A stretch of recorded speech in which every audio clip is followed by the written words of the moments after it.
Nuestra heroína llega al convento. El calvario en el castillo. Luisa se encontraba prisionera en el castillo, sumida en su dolor. Un día, una escolta la sacó de su celda sin darle explicaciones. Luisa temió lo peor, creyó que había llegado su hora final.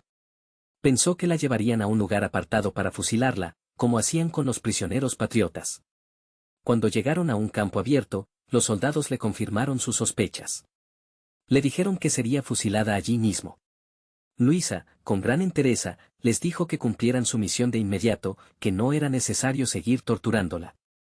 En sus últimos años, Luisa contó este episodio y aseguró que vio como una bendición pasar a una mejor vida para así terminar con sus crueles penas. Sin embargo, los soldados no la fusilaron en ese momento. La obligaron a seguir caminando hasta el punto señalado. Allí, Luisa se detuvo y se quitó los zarcillos de oro que llevaba puestos. En su celda no había tenido oportunidad de quitárselos.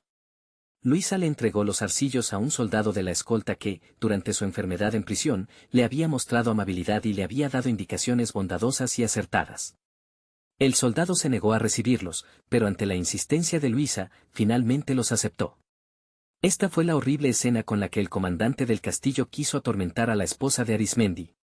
Habría sido menos cruel ejecutar la amenaza de fusilamiento que refinar la tortura para vengar en una mujer inocente los supuestos delitos políticos de su esposo.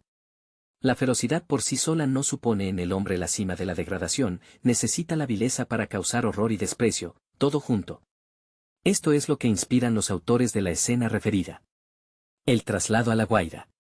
Pardo y Moxó, convencidos de que la prisión de la esposa de Arismendi era necesaria para la causa del rey, decidieron trasladarla al fortín de Pampatar y de allí a Caracas. Luisa, sostenida por su fe en Dios, conservó su dignidad en medio de aquellos martirios continuos. Nunca la intimidaron la soledad de una mazmorra, las crueles privaciones, el maltrato de sus perseguidores y los peligros que la rodeaban. Una vez, al regresar Luisa al castillo después de lavar su único vestido, se encontró con que debía ocupar la pieza del coronel del regimiento que guarnecía la fortaleza, no su calabozo. En ese momento crítico, la que era más que esclava de aquellos militares depravados se convirtió en reina del castillo. Llamó al asistente del coronel y, con la superioridad que da la virtud resuelta, se hizo conducir al lugar que se le había destinado. Allí ordenó que su triste lecho fuera restituido al calabozo que ocupaba. Nadie se atrevió a oponer resistencia, su voluntad fue respetada y cumplida con rapidez. El viaje a Caracas. Días después, Luisa fue trasladada al fortín de Pampatar, donde permaneció sujeta a la ración de harina con aceite que se daba a los soldados. Finalmente, llegó la hora de salir de Margarita. Un cabo llamado Rubio le notificó la orden de seguir a la escolta que él mandaba. La condujo a la playa y allí supo que debía embarcarse en la goleta de guerra al mando del alférez de fragata don Juan Gabazo. Marineros casi desnudos se dispusieron a tomar a Luisa en brazos para subirla al bote, que flotaba a cierta distancia de la orilla. Ella se resistió a embarcar de ese modo, pero no había otra forma de hacerlo. El cabo Rubio se ofreció a embarcar a la niña y le entregó un lío de ropa. Era una atención de aquel buen hombre. Había cuidado de que una pieza del vestido de Luisa se lavara para que no tuviera que dejarla en la prisión. En el lío había además otros artículos que ella no descubrió sino después. A las 11 de la mañana, Luisa se sentó sobre cubierta en una silla y permaneció allí hasta el día siguiente a las 5 de la tarde, sufriendo todas las privaciones y tormentos de una joven que no se atrevía a levantarse por los temores y ataduras que le imponía su pudor.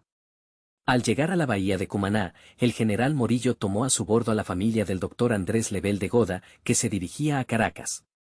Así, acompañada por personas respetables de su sexo, Luisa obtuvo las comodidades que tanto necesitaba en su pasaje a La Guaira. Al llegar a tierra, se encontró en el muelle rodeada de un gentío ávido de ver a la esposa de Arismendi.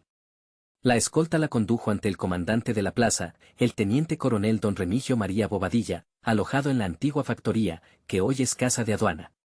Bobadilla insultó a Luisa brutalmente, dándole a entender que la fidelidad a su marido y la firmeza con que sostenía su opinión eran su único delito. Le dijo virtualmente que si abandonaba a su esposo y renegaba de sus convicciones, la declararían inocente. Luisa, acostumbrada a oír los improperios de hombres de cuartel, oyó sin inmutarse aquellas voces destempladas y, cuando Bobadilla terminó su invectiva, le dirigió estas palabras: «No es así como usted debe tratar a una mujer honrada e inocente. Por orden de Bobadilla, Luisa pasó a una de las últimas piezas de la factoría, donde quedó encerrada bajo llave. Asaltada por los temores propios de su juventud, decidió pasar la noche sentada en una mesa, único mueble que había en su aposento. Al día siguiente, la trasladaron al parque de artillería. Ocupó un estrecho cuarto ventilado solo por la ventanilla que daba a la plaza. El cabo de guardia pretendió privarla de toda comunicación con la calle, pero ella se opuso con éxito a la orden que debía dejarla sin respiración en un clima ardiente. Por otros respectos le fue útil después la ventana. Luisa buscó en su lío algo que le sirviera en aquel lastimoso desamparo y encontró una pieza de lienzo ordinario que le proporcionara la humanidad.